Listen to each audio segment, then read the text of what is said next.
Selamat pagi, selamat siang, dan selamat malam kepada Bapak Ibu Asesor. Perkenalkan, nama saya Disa Evawani Lestari. Saya dosen di Presiden University. Pada video ini, saya akan menjelaskan salah satu mata kuliah yang saya ajarkan, yaitu mata kuliah English 3 Academic Writing. Deskripsi mata kuliah. Mata kuliah ini berbobot 3 SKS dengan pertemuan sekali seminggu durasi 150 menit. Mata kuliah ini ditawarkan di semester 6 bersamaan dengan mata kuliah metodologi penelitian dan luaran proyek akhirnya adalah satu manuskrip yang sama. Mata kuliah ini mengeksplorasi kemampuan mahasiswa dalam merencanakan, meneliti, mengatur, menyusun, serta pada akhirnya mampu memproduksi karya tulis ilmiah. Dalam mata kuliah ini, mahasiswa juga diajarkan bagaimana menggunakan referensi dalam tulisan dan memeriksa berbagai jenis artikel akademis yang relevan dengan bidang studi mereka. Capaian mata kuliah ini adalah pertama, mahasiswa memperoleh pengetahuan tentang penulisan akademik dan mampu menunjukkan kompetensi tersebut dalam berbagai jenis paragraf dan esai. Kemudian mahasiswa diharapkan mampu menghasilkan ide, mengatur materi, menyusun, meninjau, dan merevisi teks tertulis akademik mereka, serta menunjukkan pengetahuan mereka tentang struktur kalimat dalam bahasa Inggris dan kemahiran menggunakan bahasa Inggris dalam academic writing, karena memang di Presiden University sendiri skripsinya ditulis dalam bahasa Inggris. Dan capaian yang terakhir adalah mahasiswa mampu menulis proposal penelitian yang terdiri dari bab pendahuluan, bab tinjauan pustaka, dan bab metode penelitian. Materi mata kuliah per minggunya bisa dilihat dalam slide berikut ini. Di minggu-minggu awal, mahasiswa diajarkan bagaimana free writing dan academic writing adalah dua hal yang bisa saling mensupport. Kemudian juga mahasiswa ditunjukkan bahwa menulis itu sebagai proses, bukan hanya tentang produk akhirnya saja. Kemudian mulai minggu ketiga, mahasiswa akan diajarkan membangun sesuatu, mulai dari paragraf, kemudian menjadi lebih besar menjadi esai, kemudian menjadi karya ilmiah atau proposal penelitian mereka. Mahasiswa juga diajarkan bagaimana kriteria esai yang baik, isinya bagaimana, organisasi, tata bahasa, pemilihan kata, dan mekaniknya. Karena memang di mid exam nanti fokusnya masih ke esai. Gaya referensi sesuai yang dipakai di Presiden University, kita pakai APA, juga diperkenalkan kepada mahasiswa. Kemudian pada pertemuan ke-6 dan ke-7 ini sedikit teknis karena mahasiswa akan dilatih bagaimana melakukan summarizing, paraphrasing, dan referencing, serta melakukan proofreading karena memang ini salah satu kendala yang sering terjadi ya dalam penulisan academic writing. Nah, pada minggu ke-8 atau midterm test, mahasiswa akan diminta untuk mengumpulkan 2 esai yang masing-masing terdiri dari 5 paragraf sesuai dengan kriteria yang telah dipelajari di minggu-minggu sebelumnya. Nah, pada pertengahan kedua dari mata kuliah ini akan fokus ke pengerjaan proyek akhir, yaitu proposal penelitian. Dimulai pada minggu ke-9, mahasiswa akan menganalisis struktur umum proposal penelitian dari ketiga bab tersebut, kemudian juga mempresentasikan topik riset yang diminati, agar sesama mahasiswa terbuka pemikirannya, oh ternyata ada topik yang itu, ada topik yang ini. Gitu. Kemudian pada pada pertemuan 10, 11, dan 12, mahasiswa akan mulai melihat per babnya, analisis struktur umum tiap bab, dan analisis fitur linguistik dari setiap bab tersebut. Dan pada akhirnya bisa mengkonstruksi draft setiap bab tersebut. Jadi pertemuan 10 akan mengenai semuanya tentang bab pendahuluan, mulai dari struktur umum, fitur linguistik, dan mengkonstruksi draftnya. 11 dan 12 hal yang sama tapi dengan bab kajian literatur dan bab metode penelitian. Pada ketiga minggu berikutnya, minggu 13, 14, dan 15, ini adalah minggu presentasi bagi mahasiswa untuk menunjukkan progres penulisan mereka. Pada minggu ini juga akan terjadi pemberian feedback antara mahasiswa dan mahasiswa atau mahasiswa dan dosen yang dilakukan di Google Docs. Jadi mahasiswa akan saling memberikan komen, akan bekerja dalam kelompok yang terdiri dari 2 orang, jadi akan saling memberikan masukan dalam segi isi, paraphrasing atau apapun itu, sehingga semua terekam di Google Docs, begitu juga dengan dosen. Nah, pada ketiga minggu ini mahasiswa mendapatkan feedback dan juga merevisi proposal mereka, dan pada akhirnya ketika mencapai pertemuan ke-16, proyek akhir tersebut sudah siap untuk dikumpulkan sebagai final project ke Turnitin. Kenapa ke Turnitin? Karena memang kita melatih mahasiswa untuk meminimalkan similarity index dalam penulisan skripsi mereka. Interaksi dosen dan mahasiswa terjadi di platform-platform berikut. Pertama, Google Meet kita pakai untuk synchronous learning. Kemudian Presiden University LMS ini untuk asynchronous learning. Semua learning resources dan tugas dan deadline semua nanti akan ada informasinya di eCampus. Kemudian Padlet untuk free writing activity, sehingga kalau ada tugas menulis yang dikerjakan pada saat pertemuan sinkronus bisa langsung ditampilkan respon dari beberapa mahasiswa di slide yang sama. Tidak harus keluar masuk Google Docs seperti itu. Nah, Canva digunakan untuk membuat poster presentation, Google Forms untuk 2 quiz, topik proofreading dan topik paraphrasing. Google Docs ini digunakan sebagai media untuk memungkinkan adanya collaborative writing pada penulisan bab pendahuluan, kajian literatur, dan metode penelitian tersebut. Jadi komentarnya nanti akan dilakukan di Google Docs, sehingga kan lebih mudah karena kita bisa menunjukkan kata atau kalimat atau bagian mana yang mau kita highlight beserta komentar kita. Dan si penerima feedback akan bisa merespon ke feedback yang spesifik tersebut, sehingga lebih efektif untuk berdiskusi dan berkolaborasi. Kemudian Turnitin digunakan untuk submission final project-nya di minggu ke-16. Metode pembelajarannya dilakukan dalam online synchronous sebagian dan sebagian lagi online asynchronous. Detail pertemuannya bisa dilihat di slides. Seluruh materi pembelajaran dan detail tugas tersedia di LMS untuk memudahkan mahasiswa menavigasi pembelajaran dan melakukan independent asynchronous learning. Jadi mereka bisa mengakses kembali materi-materi pembelajaran yang sudah terjadi atau membaca apa yang akan dipelajari di minggu-minggu berikutnya. Penyampaian materi dilaksanakan dengan sinkronus melalui Google Meet untuk memfasilitasi adanya ruang diskusi langsung antar dosen dan mahasiswa dan antar mahasiswa. Sedangkan proses penulisan dan pemberian feedback oleh dosen maupun oleh sesama mahasiswa dilakukan secara asynchronous menggunakan Padlet dan Google Docs. Metode pembelajaran yang digunakan adalah project-based learning dengan proyek akhir proposal penelitian yang terdiri dari bab pendahuluan, bab kajian literatur, dan bab metode penelitian. Penilaian mata kuliah didasarkan pada ke-6 item berikut. Kehadiran 10%, proyek 1 10% dilakukan pada pertemuan kedua, kuis 1 pada pertemuan ke-6 dengan bobot 10%, kuis 2 dilakukan pada pertemuan ke-7 10%, dan proyek 2 atau proyek UTS bobotnya 20%, menulis 2 5 paragraph essays. Kemudian proyek 3 dilakukan pada pertemuan 16 atau UAS, yaitu menulis proposal penelitian yang bobotnya 40%, total 100%. Penilaian MK terdiri dari nilai A sampai nilai E dengan spesifikasi sebagai berikut. Kemudian learning resources yang digunakan adalah semua yang ada di daftar berikut ini. Baik, menurut saya sekian informasi mengenai mata kuliah yang akan saya ajarkan.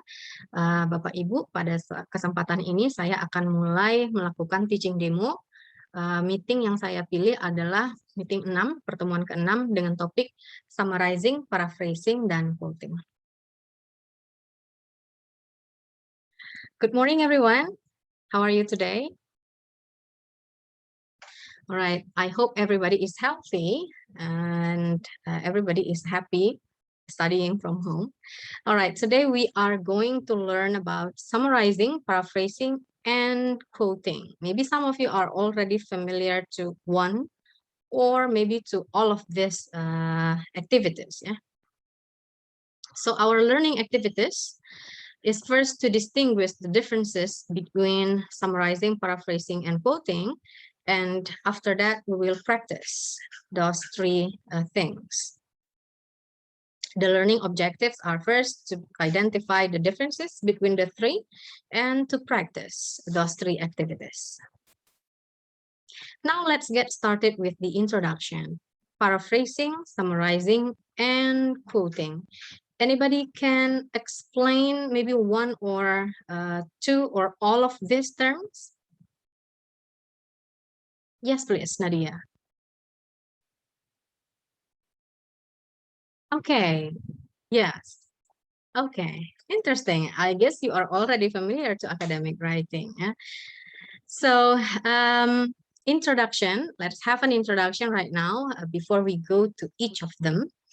So why do we do those three activities? It's actually because in your assignment, you will be expected to draw on the writing of experts in your field of study to demonstrate your understanding of key concepts. Okay, so you mention who the experts are in the fields that you are choosing as your thesis.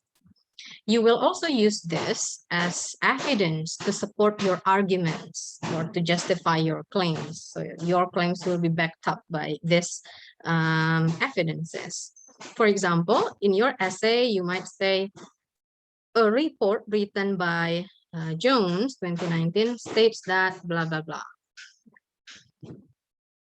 Now let's make some notes. Yeah, although it can be tempting to copy chunks word for word from a text when making notes for an assignment, you should avoid this for these reasons. The first one is that it can increase the risk of accidental plagiarism.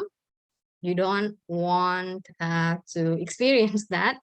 And then the next one is it can mask the fact that you do not fully understand what you have read. Okay, so as if you understood, but you actually don't understand. It's also a passive technique and does not help you to learn. So let's just do it properly. Maybe you are wondering, how about technical terms, Miss? Like in these sentences, do we also try to change them? Do we also try to paraphrase them? The answer to that is that, of course, not. Yeah. So we try to keep technical terms for quoting, summarizing, and paraphrasing. So we try to retain the meaning by doing paraphrasing, but for key terms or technical terms, we don't make any modifications. Okay, so it means that you need to copy the keywords or discipline-specific words that are essential to keep the original meaning. So please remember those terms and never try to modify them. Now let's get started with three of them. Let's watch a video from Pretorius now, talking about the definition of these three things. I'll give you some time to watch it. The link is provided on eCampus.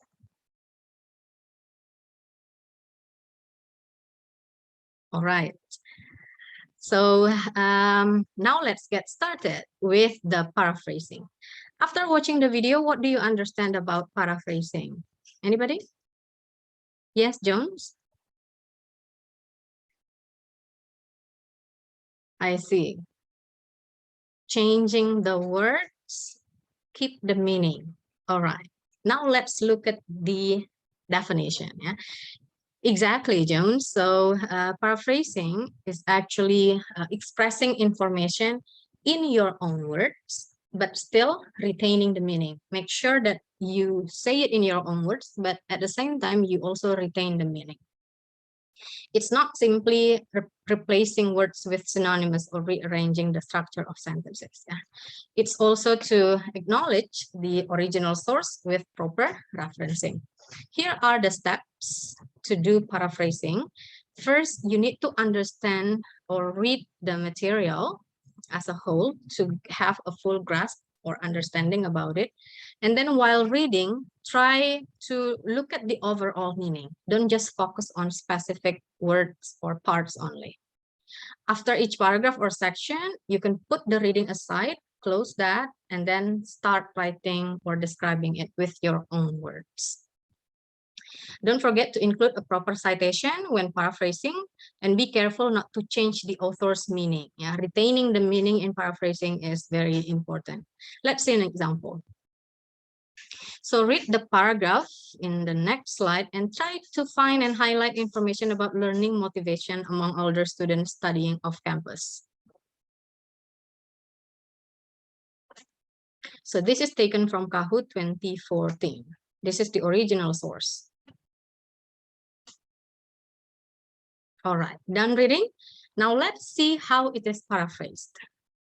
So in the student's paraphrase here, it starts with, in the research study undertaken by Kahoot, students struggled to learn material that did not interest them. However, they were highly motivated to learn blah, blah, blah. So it starts with the topic sentence, the findings, key findings that students struggled when they're not interested. And it is followed by the explanation. So it actually it actually says this idea, from the original source, but if you look at the structure, the order of information, it's very different, right? Now, before I continue to summarizing, any questions about paraphrasing? No? All right, let's continue to summarizing. Summarizing, as you can guess from the word, it's briefly outlining the main points and then saying it in your own words. So we try to get to the key points only. Summarizing is particularly useful if you need to refer to the main idea only of what the researcher has mentioned. So you just want to focus on the key idea of that expert without wanting to describe everything in his or her article. The steps are quite similar to paraphrasing. First, of course, you need to read the article and try to understand it. And then after that, you put it aside and then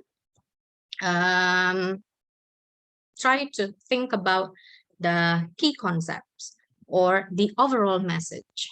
Okay, and then after that, you list those key points by focusing on the essentials only, and we will leave out details and examples. Just focus on the key point.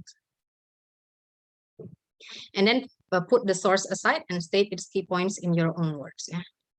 Let's see an example here. Read the following excerpt and summarize it. I'll give you some time to read it.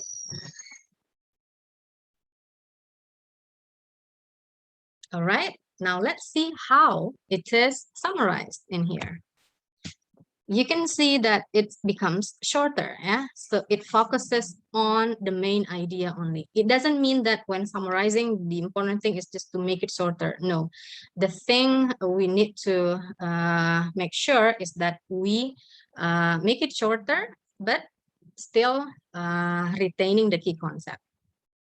Here, it just focuses on the key findings that 40% of adolescent girls and 8% of boys are likely to have an inadequate amount of iron in their diets. That's the key point. So far, any questions about summarizing? No? All right. If there are no questions, let's go to the third one, quoting. Quoting could be simpler than the other two, the previous two, because in quoting, we don't change anything from the original format. Yeah? So maybe you are wondering, why are we doing this then? We don't change anything. Well, here are the reasons we don't do paraphrasing or summarizing for certain things. The first one is that because the author has devised or named a new theory. The second, the author has provided a definition of a concept. And then the author's words have unusual impact. So famous, so popular that by listening to the words or the sentence, people can relate to who that expert is when it's very famous. Yeah. Or the author is a notable authority on the subject and their words will lend weight to your argument. So you want to make a claim and then you say that, hey, this expert is actually supporting my claim, something like that.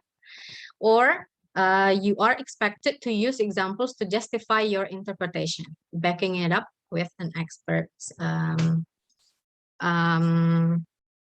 findings or statement.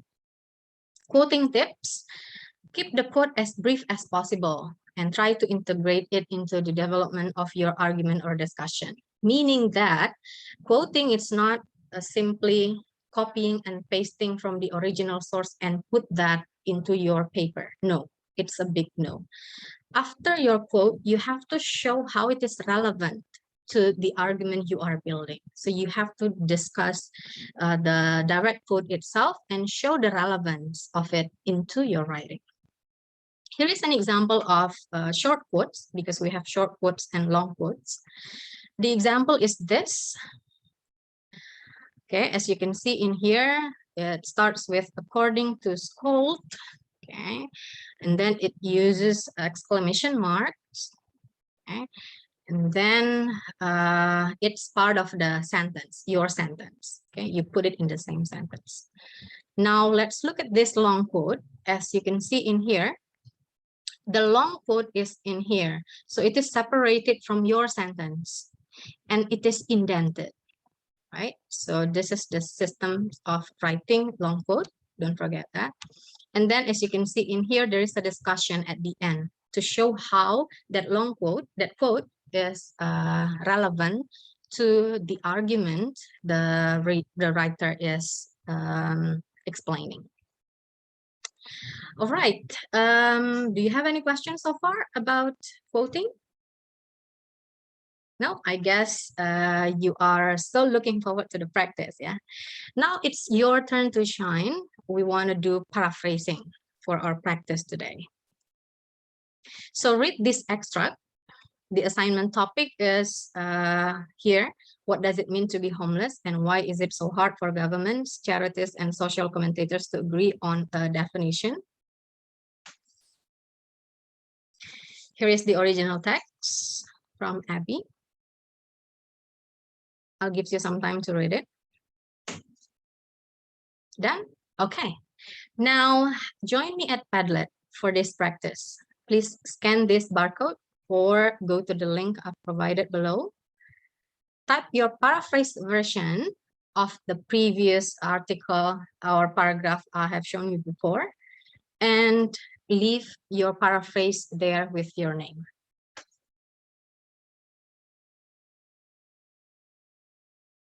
Okay, I see that there have been some responses here. Now let me show the responses on Padlet. Let me stop sharing this first.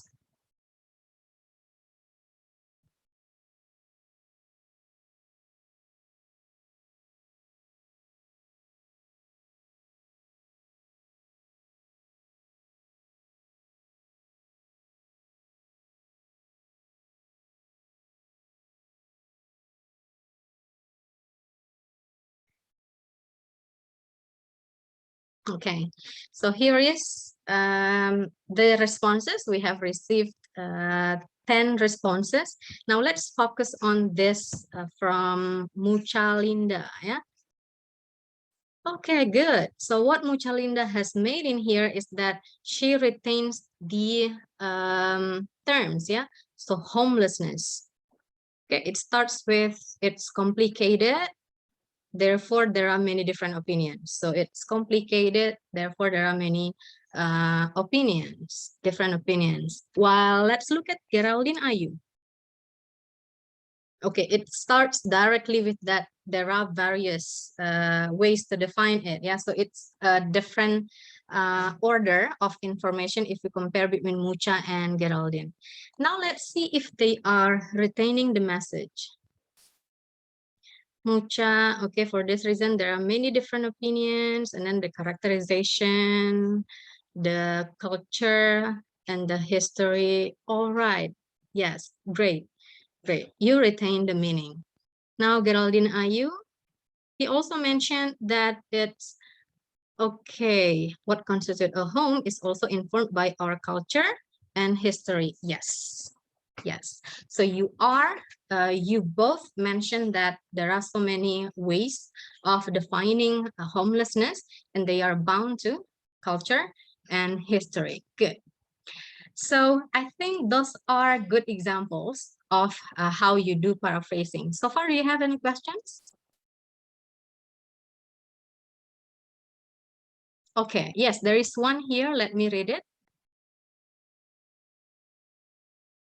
Okay, in paraphrasing, is it only changing the words and the order of information? Okay, so good question. So in paraphrasing, it's not actually replacing words with the synonymous words or changing the order. Yeah, so it's restating an information with your own words. Okay, so it's not like you use an application and try to translate special vocabularies for that. No, because it's gonna be overwhelming for you. Yeah, so I would say it's restating things with our own words. The order, although it changes the order and also the vocabulary sometimes, but it's beyond that. Yeah, it's restating the meaning. Does that answer your question? Yes, okay. Now let's go back to the slides. Let me stop sharing this.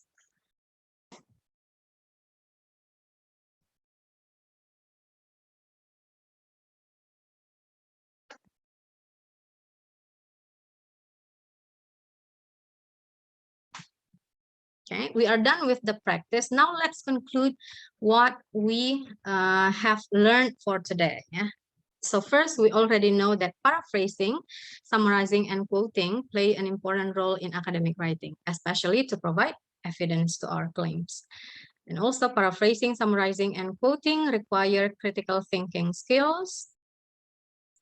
Paraphrasing and summarizing and quoting require the ability to synthesize a number of texts and combine them into a coherent whole into your writing. So far, do you have any questions? No more? Thank you. If there are no more questions, here is the further reading for you. It gives you some additional practice with the answer. So you can do independent study and see the sample answer to the practice. Here are the references for today's meeting. All right, I think that's all for today. I'll end the session here. Thank you very much for joining this session. I'll see you again next week. Stay safe, everyone. Bye. Good morning. Baik, Bapak Ibu Asesor, saya telah menyelesaikan teaching demo. Semua learning resources tersedia di LMS. Bapak Ibu bisa join dengan nge-scan barcode di bawah ini atau bisa join melalui link di bawah ini. Join sebagai guest access dengan password English 3. Sekian penjelasan dari saya. Kurang lebih mohon maaf. Terima kasih. Selamat pagi.